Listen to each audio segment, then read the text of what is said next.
afternoon, everyone. So glad that you're here with me. Today I decided we would do something different. I hope you can see me. The light is strange. But I thought I would dress up and we would have a semi-formal tea. My vest was made by the most wonderful designer in Georgetown. Twyla made it for me as a very special birthday present. It is silk and it has Napoleonic bees and it's in robin egg blue. This is your sartorial, curatorial splendor talking. I decided that sheltering in place kind of goes between helter-skelter and squalor, and decided that it's time to begin to curate my insides in the house, not to mention my own insides. Anyway, I want to welcome you here today and thank you for coming. We're going to do something different. I'm not sure quite how we'll do it to show you around. Today I want to show you how you can place sculptures so there's space around them. I've taken 6 of my most important sculptures and curated them for the living room. They're curated for this show, and for the most part will stay in place. The table in front of the couch might be pulled closer so there's room to put tea.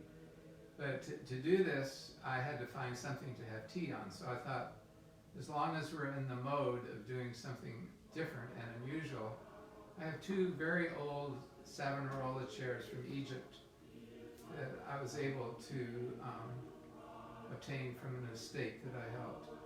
And they're wonderful chairs. They fold up, you can put them in the corner. And they have inlaid mother of pearl as well as all hand carved. They have to be 19th century at the very newest.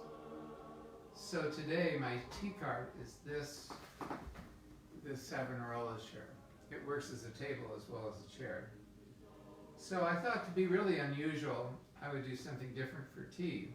But before I do that, I wanted to share some thoughts, which I will share again this evening at fireside. I was going to have a fire, but it's a little too warm, so we're just having tea and enjoying the living room. The last few days, yesterday afternoon I walked, there's a pasture and a beautiful walk, and I took a long walk. It's about 2 miles. Yesterday was the most beautiful day here. I invite you to come out. Behind the church is 40 acres. You can roam around. As long as you're not in a large group, you can go out and enjoy yourself. There's a fire pit. It's just magnificent. There's an outdoor chapel. The church itself is closed, but the grounds are open. Anyway, as I was walking, I saw 2 massive trees, and one of them I looked and thought was dead, and I took a picture of it in the sunlight in the afternoon. And earlier in the afternoon, on my way back, then I went back and photographed it again. And the tree to the left, I can't show you a still, I wish I could. The tree to the left looked dead from the late afternoon light when I first saw it. The other one looked very much alive. And I thought, that's kind of like my insides a little bit. And being cooped up and being sheltered in place really brings that to the fore. Given my childhood and experiences, material objects are the way that I express love. And I'm glad that God enabled me to use it to make a living. I'm going to be talking today as a curator in Isley Fine Art, as if I were curating your house and I'm curating mine. And also introducing you to another thing related to Isley Fine Art. It's like a hippie collective. There's a new business that's just been started called Mud-Eye Creative. And it comes from the story of Jesus applying mud to the blind man. And each time the mud was applied, vision got clearer. And that's behind Mud-Eye Design, Mud-Eye Creative, sorry. After I was told the story by the new owner, the man who asked me to see if there'd be a way we could do something together, Steve Timmy. I came home and I thought, and I joked, and I called and said, well, here's mud in your eye. And he said, oh no, and then later, it's actually pretty good. And our first project, real project, I've taken him there, and I'm artist in residence at the most amazing opiate drug rehab facility in West Virginia. It's right near Martinsburg, and the director, Jonathan Hardians, worked for 20 years at the VA hospital and realized that if you had a broken hip or if you had other things, you were ushered in through the beautiful entrance into the lobby. If you were an opiate drug addict, you were introduced through the back door, and all the furniture was broken and everything was a mess. So he and a group of men 20 years ago, or after that, right after that, began, I don't know the exact time frame, but they had 20 years of experience, had a private practice, and then opened this Mountaineer Recovery Center. And last year we had the opening, and I placed, to the kindness of Ed Nippers and Diane Nippers' collection, I placed Chagall's, plus some other artists' work, some photography, and also some paintings by wonderful artists who want to reach out to help people in need. So that's kind of the day, this day, as I'm thinking. I also just wanted to share with you, last night, coming by, I'm going to go back to the trees, and then we'll start having tea. I came back to the trees and took a picture and realized from a different angle that what looked like a dead tree was starting to grow and starting to leaf out just like the other one. And Sue comes to help me in my garden the other day, I said, oh, those are dead bushes. They're two big potted plants. They were beautiful all last summer, and they're not geraniums or petunias. They were something else. And she said, well, let's see if they're alive. They look completely dead. And she scraped the bark on one of the branches, and there was green life underneath. Well, that's what I want to leave with you today, that there's been a lot of death. There have been a lot of things that look dead. And there's life brewing underneath, and life in the future. That connects with last night. I realized, and this morning, there are a few more cars going in really early in the morning. I live right on Route 50, and a lot of people commute into the city. You can tell that people are getting restless and want to get back to work, and we need to get back to work. But I just thought last night, this happens every day. Like getting used to things is a process.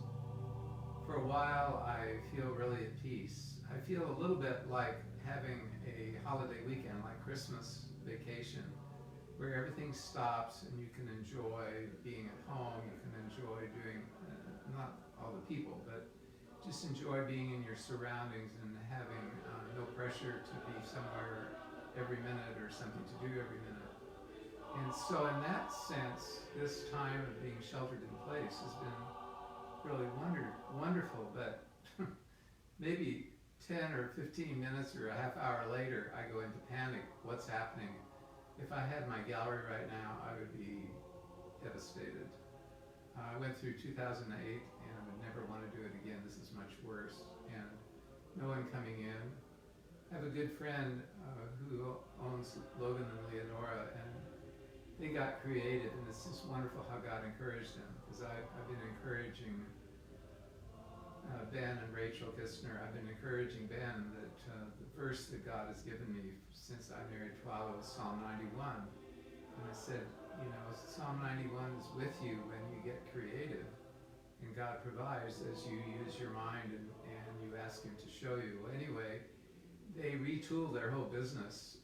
They were selling travel bags, which they'll go back to eventually. But they just hired lots of sewers and moved into a bigger space. And they retooled and are designing really unique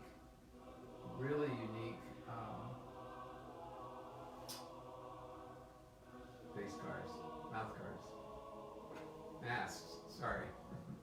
They're really nice. They're made out of beautiful fabric, and if you're interested, you can go online. It's Logan and Leonora. They just launched their their new product last night, and yesterday they already made more than they did for the last 2 weeks, just people buying masks.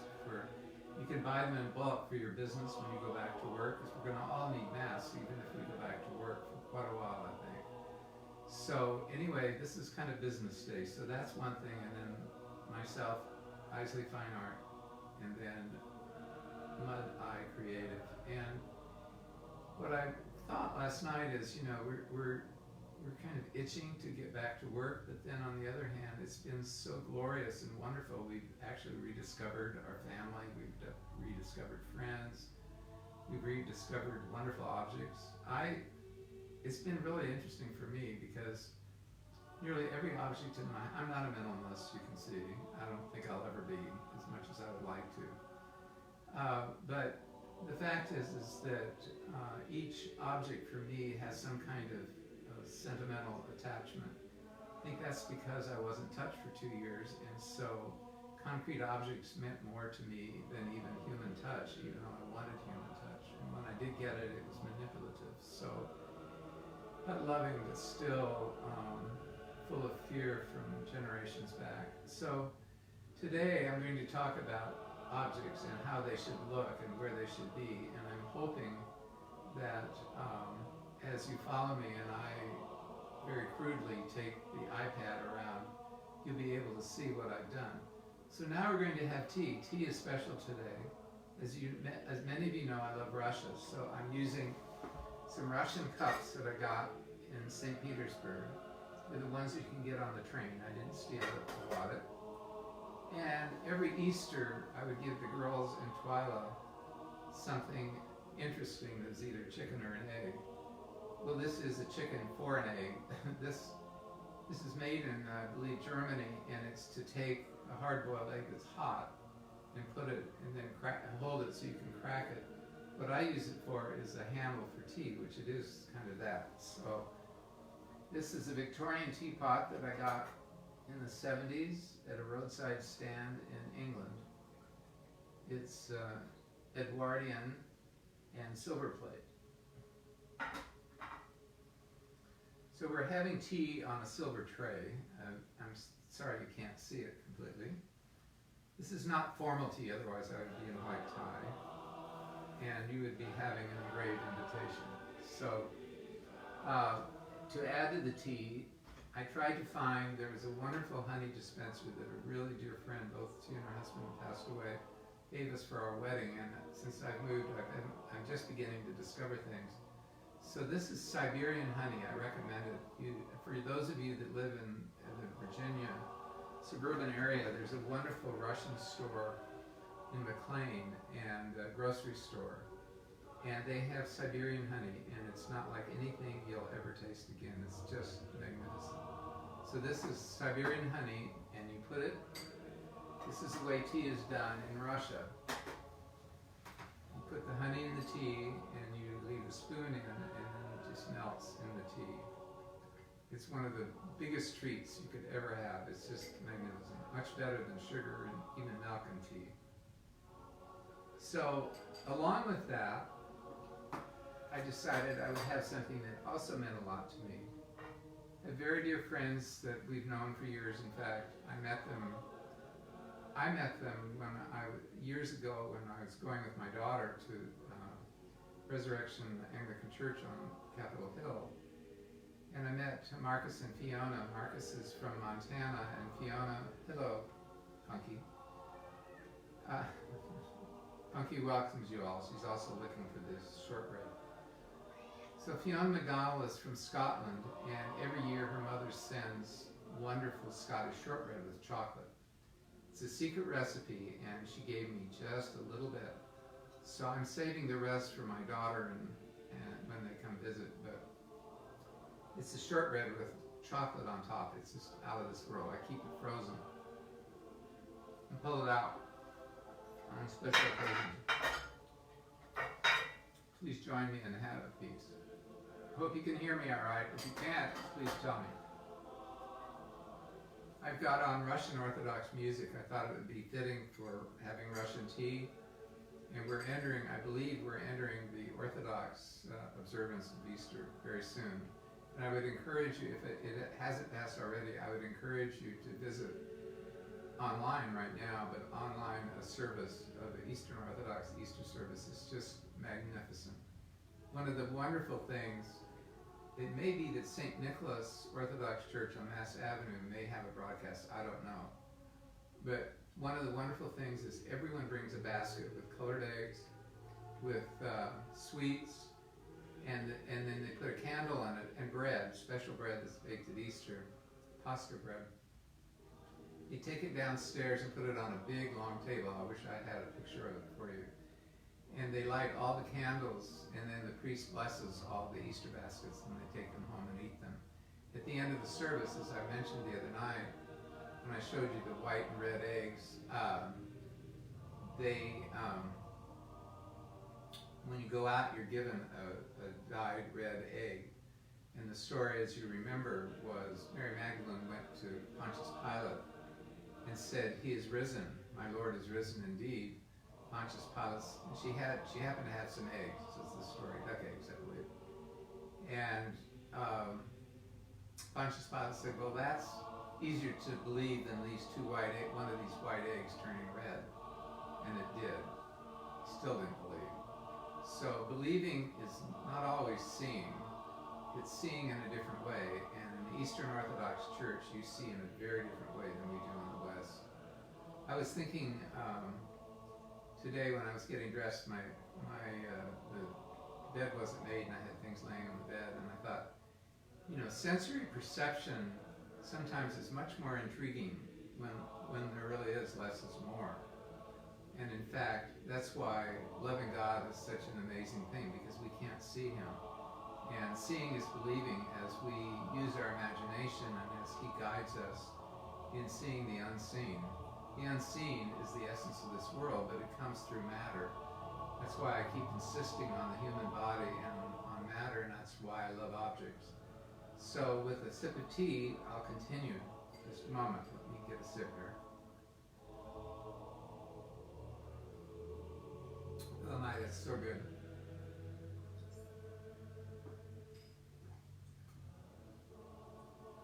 So Punky likes it, and I think she might want the shortbread with chocolate. I'm going to try now to get up and see if I can move around and explain what I've done with the sculptures.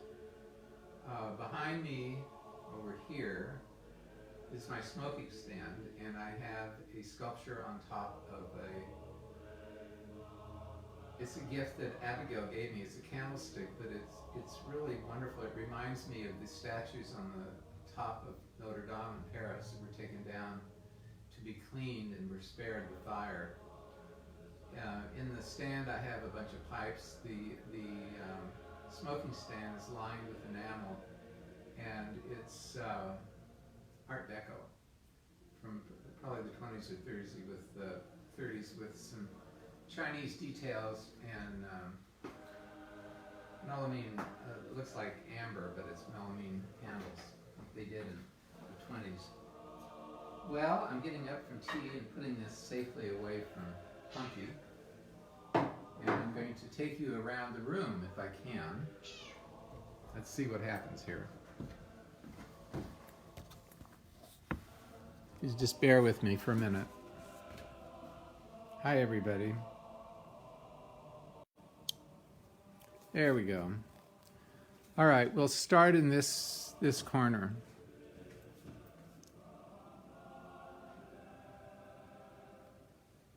You can take ordinary objects, things that mean something to you, and like drape a chair, find an odd pillow.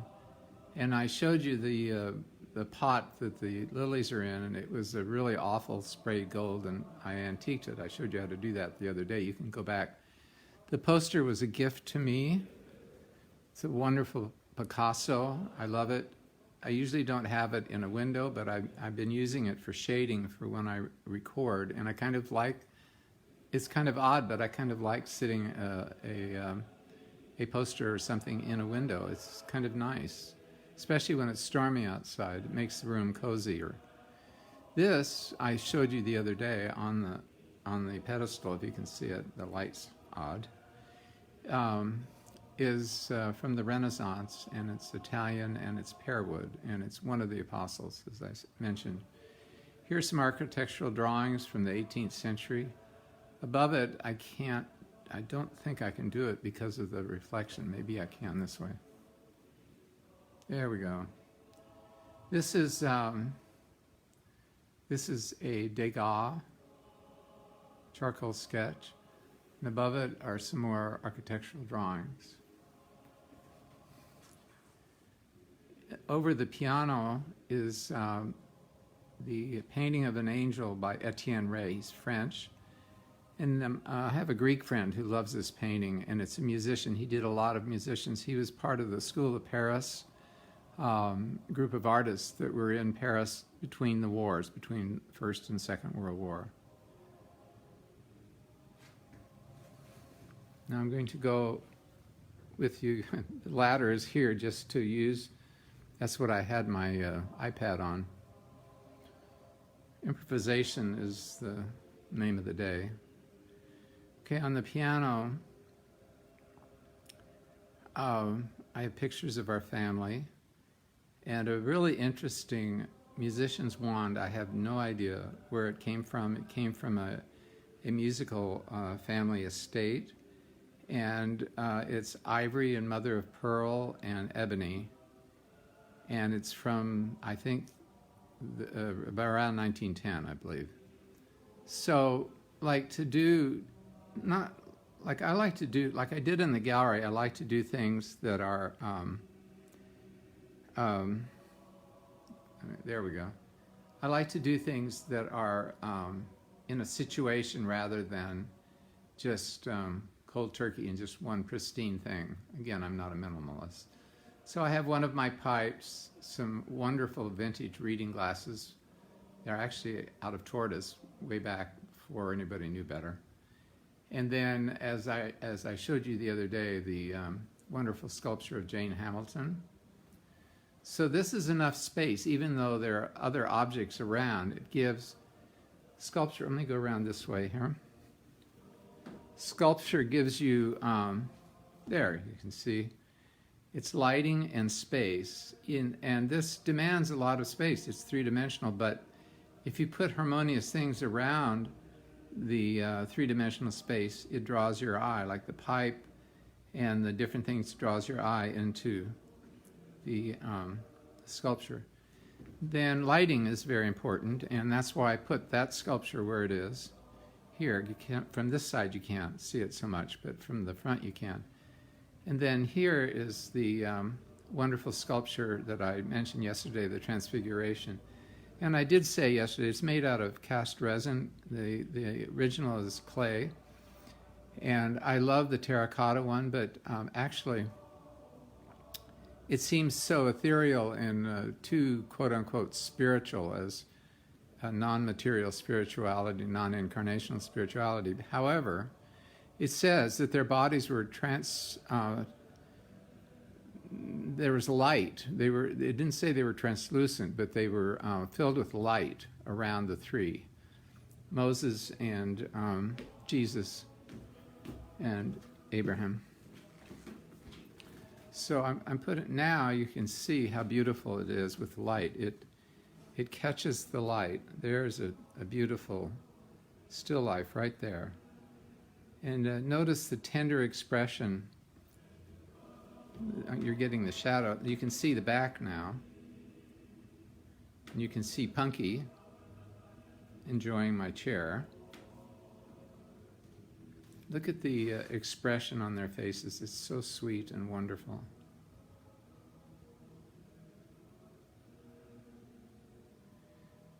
So there's something wonderful about light in our bodies. God's light in our bodies. You know, it says that the eye is the lamp of the body. It's reversed. But anyway, I was never good at quoting scripture. This is a wonderful painting by a dear friend, George Wingate, who is still working up in New England. And I just love this. It reminded me of Twyla in my bedroom, although it's somebody else's. But it's just, again, a painting shows you, even if it's not three-dimensional, it shows you a vignette, an experience, something that you love, something that reminds you. It could remind you of pain, too. Above it is a 19th century Greek etching of a Pompeii figure. This frame was being thrown out, and I just thought it was kind of cool. The border of the paper, part of it was missing, and it just worked in this frame, and I put a spacer. Don't ever throw a frame away. You can maybe find something and improvise. Above it is a gift from a very dear friend. It's a Russian painting. It's an absolutely wonderful Russian painting. And it reminds me of my trips to Russia and the light that's in Eastern Orthodox Christianity. So now we're going over to show you the, what I call the Cro-Magnon man. I'm going to go this way and see if the light's better. There, that's better. This is a Russian who immigrated in the 80s from Russia, from Moscow, and it's a depiction of the will to power man. Any dictator, whether it's Chinese, Stalin, Nazis, it's the big, bulky, small-brained man who just rules by force. The body is narrow and weak. Only the top triumphs. I think this is such a powerful image, and it was given to the Washington Arts Group by a very dear friend, and it's such a powerful image. It's been shown all kinds of places, and I continue to show it. So now, to make the corner not pristine, but make it a little bit more interesting, I have it's an old basket, and in fact, I have a picture of my grandmother and grandfather having their 60th wedding anniversary, and this basket had flowers in it. And my mother kept it, and I've never really used it. And the magnolia bouquet it's really good, fake, but really nice. And the persimmons, they remind me of California and my childhood. And of course, on the chair is the Bunny Mellon Garden book, and it's really wonderful by Linda Jane Holden. It's available. I would encourage you all to get it, and in it are interiors of the church. Now, next to the sculpture, the nasty man, on the wall are Della Robbia. They're reproductions, but they're Della Robbias from Italy. And then that's a shepherd's crook. It's a Celtic shepherd's crook from probably the 17th century. And then I showed you the little folding icon that came from down through a very dear friend who willed it to me and was, this 91-year-old Russian nurse. It was during World War I. The patient was dying, and he said, "I want you to have this." So every time I look at it, I pray for people suffering now, like in our country and around the world, but also for victims of war and oppression. So that's a nice scenario, this corner. These take your eye down, and the stick to the flowers, and then it takes your eye up to the sculpture. It's a reference point. That's important for curating. You're getting all my secrets today. Above here there's a lot of reflection, but above here is a magnificent needlepoint that in its original frame, it's 18th century, and it was done in the Lake District by a young girl whose father was a twist merchant, a silk merchant, who sold fine silks to people. On the table, another still life. The books point up to they point up. If you look, there's red in the books, and then there's red in the image. So what I'm doing is I'm leading your eye from here up to the needlepoint. I hope you can see it. Then on top of these books is the most wonderful little bronze sculpture. It's French, and it's a little mouse. I haven't been able to identify who it is, but it's just the most wonderful little mouse on a book. Next to it is an old pocket watch, really of unknown origin, but it's just fun to look at. This all bespeaks of time to me. And then this is an original watercolor that Wendy and Steve Seeley, my daughter and son-in-law's, sorry, my wife's brother-in-law and sister brought back from our family trip to Venice, which is one of my favorite things. This lamp I found in a thrift store. It's Chinese and 19th century at least. The chair is a really interesting chair. I'm going to go over a little bit.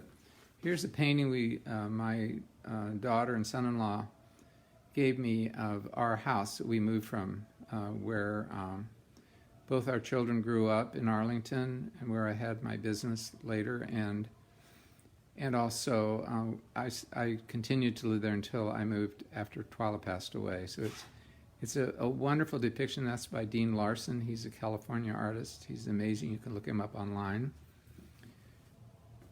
On the chair is a really interesting, this is an interesting chair. I believe it's Austrian. It's a double-headed eagle, but it's not the Russian one. I think it's Austrian. And there's, I don't know if you can see it, there are two swords. I can't get the light right. On the bottom is a 19th century toy trunk, traveling trunk, and it has old wallpaper covered on it.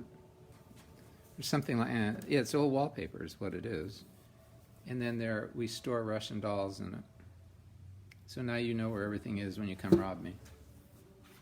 So this corner, these are so unusual. I found these in a thrift store, like a SPCA or a hospice thrift store. And these are, these have to be early 19th century, if not earlier. And they're actually made with real feathers, and then the backgrounds are watercolor.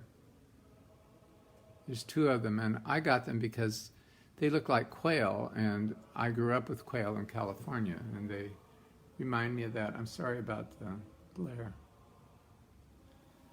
So then, I showed you this sculpture yesterday. So what it's sitting on, most of these books, the bottom one was a 19th century architectural, English architectural classical palace book.